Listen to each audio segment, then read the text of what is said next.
Nice view, hmm? You can see for miles from up here. Aye.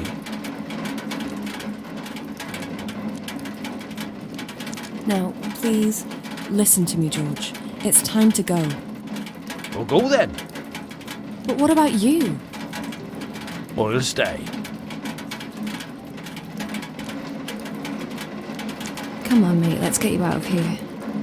No, thank you. It's wet, it's cold, and you can slide down any second and fall to your death. I'm fine where I am, dear. Thank you. Are you out of your mind, George? Getting soaked in the rain like that. That's chest infection at best, and a broken neck too if you slip and fall. You don't get it, do you? Go away. That's the thing. I can't. Because if anything happens, I will be responsible for it. You're stressing too much, lass. No wonder you never smile.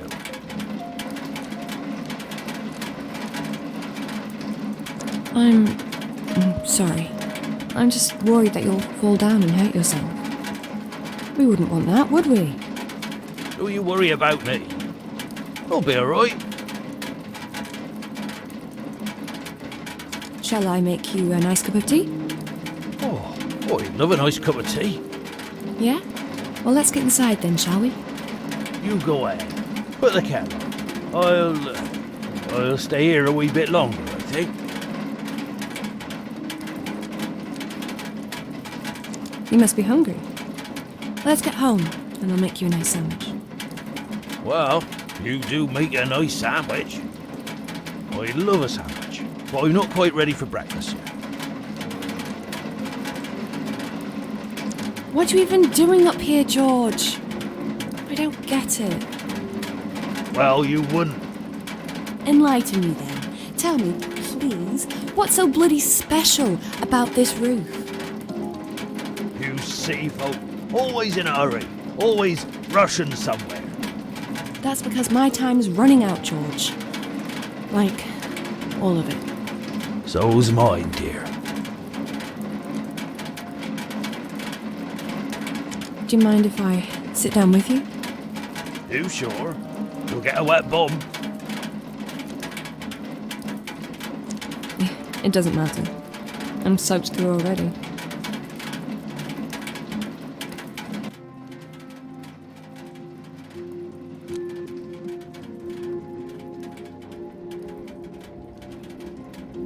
Tell me a story, George. You don't want to hear it? Yes, I do. Tell me about your life here. What was it like? Well, I've had a very good life on this farm, but it took me a while to realise that. When I was young, I wanted to go out there and see the America that I knew from the movies, see the Wild West for myself, but I never did. It used to be my father's farm, and when he passed away, he left it to me. He was an angry man, always shouted at people.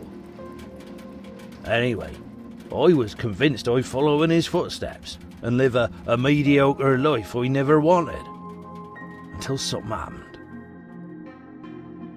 It was the 4th of September, 2 years after Dad had passed away. I was on my tractor, heading up the hill to mend the fence, when I heard a crash. I stopped suddenly. I got off, and I saw this bicycle, all crumpled up, sticking out right from under the tractor's front wheel. And I saw a lady's foot. I had no idea at the time that 6 months later I would marry that foot and its owner, and that it would be the love of my life. Penny was her name. She was a new vet in town, and the most gorgeous woman I'd ever laid eyes on. I picked her up in my arms, my heart racing, ready to rush her into hospital. But she just smiled and said, "Are you George Taylor? Or you have a sheep that's poorly?" Would you believe she was more concerned about the sheep than herself? Bless her. She really loved animals more than anything. Luckily, she wasn't nearly as damaged as her bicycle. Just a couple of scratches and a sprained ankle, which was quite extraordinary, considering she'd been hit by a bloody tractor. I waited for her, with a bouquet of flowers in my right hand, and a box of chocolates in my left, right outside the hospital. We both knew that this was meant to be. My lovely darling Penny. I tell you, she turned my life upside down. The farm that I despised so much finally became a home. All of a sudden I couldn't care less about Wild West and the cowboys. Penny opened a veterinary clinic here. Then Sarah was born and we started a family. Life was good. But good lives don't last forever. They're always followed by the dark times. There was an accident one day. We had a lot more horses here back then. There was this one bad stallion. Derek, he was called. Nasty old thing. It jumped and kicked Penny suddenly while she were giving it injections. And she just flew and hit her head on the wall. She didn't die straight away. I was in the hospital with her for 3 days, watching the life in her slowly drain away. She was only 42. That's too young to go. Too young.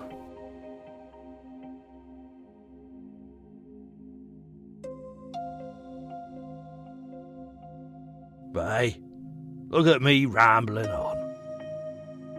Oh, I didn't mean to bore you with my old man's stories. See you back at the house, dear.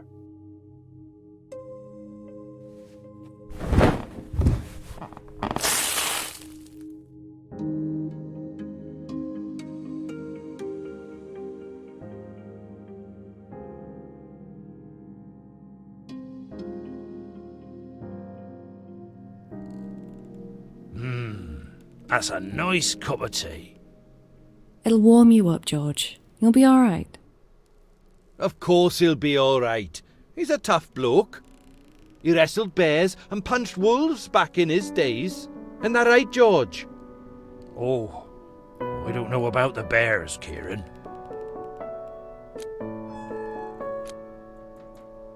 Where's Father Rob?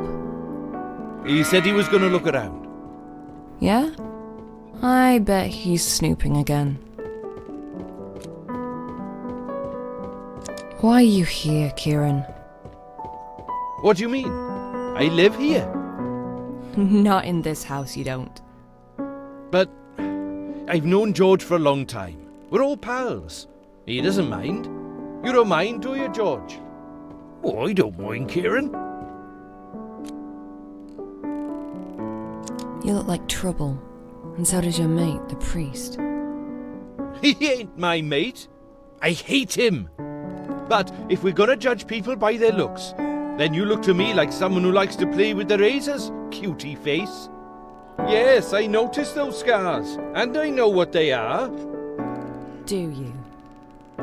I may not look it, but I'm not stupid. Listen, I know you have your own shit to deal with, but that's fine. I don't care. Let's just be friends, for George's sake. I'd rather shoot myself in the head than be your friend, Kieran. You know how to shoot? Yes? Why? We could do some shooting practice later. Oh, I'm pretty sure I don't need that to shoot myself. And also, I was just kidding. I don't hate you or anything. I tell you what, I'll cook dinner for everyone first, and then we'll shoot some bottles. How about that? Oh, so you can cook too? Hell yeah, I can. I make a smashing roast lamb with Brussels sprouts and mint sauce and all. George loves it, but there's no oven in my caravan, so I'd have to cook here. I don't know, Kieran. I think we could all use a proper meal after a morning like this. But I'm gonna need some cooking wine. I doubt there's any here. George has always been a sherry kind of guy. Someone say sherry? There's a bottle of red in my caravan. Could you get it for me, please? Why can't you get it yourself? A dinner like this is a lot of work. I'll never make it on time if I don't get started on the vegetables straight away. Plus, the old leg's hurting, like a son of a bitch. And you'll be walking that way anyway. Joyce always does, this time of day. To do what? To feed Richard some carrots. Richard? The horse. He lives in the box just outside the big barn. Richard. That must be the worst horse name I've ever heard. Well, I always say he should be called Vicious instead. Why's that? Does he bite?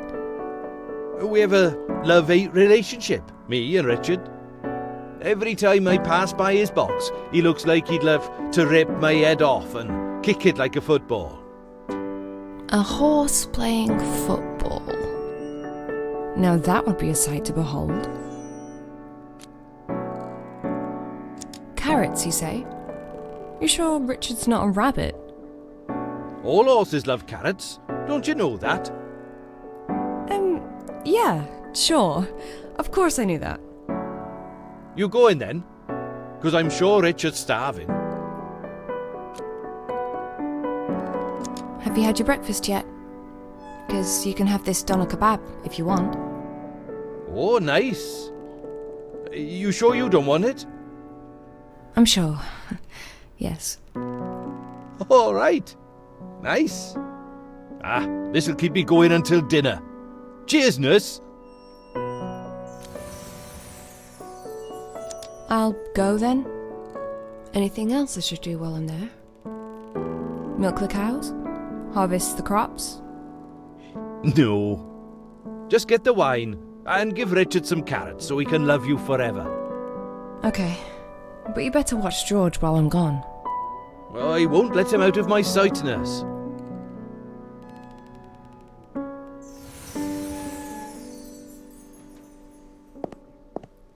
What are you even doing here? Are you deaf? That man's gonna turn you into dinner. Run! We're not eating Midge. There's lamb meat in the freezer, silly. Oh, right. Then I guess you can relax, Midge. Just don't look in the freezer.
All this fine weaponry in the hands of a drunken retard.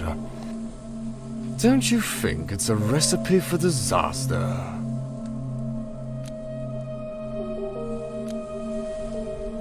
Don't be so rude. A priest shouldn't be talking like this. You want to teach a man of God how to talk now? You, a big city girl unfamiliar with our country ways. You're just a little lost lamb in the deep, dark woods. And if you don't want to end up on the wolf's table, you better start talking right this minute. Tell me, where is the lab? Is that one of Kieran's guns you're holding? This? Yes. Yes, it is. A custom-made double-barrel shotgun. Fine craftsmanship. It's one of a kind, this one. It fires both barrels at the same time. Okay, but why do you have it? I was looking for the lab, and it called out to me. So I took it. You don't have a problem with that, do you? The lab? Yes, the lab, where she makes it. Who? The carer? I've had enough of this shit. It's time to spill the beans, city girl. Where's the lab? Where the fuck is it?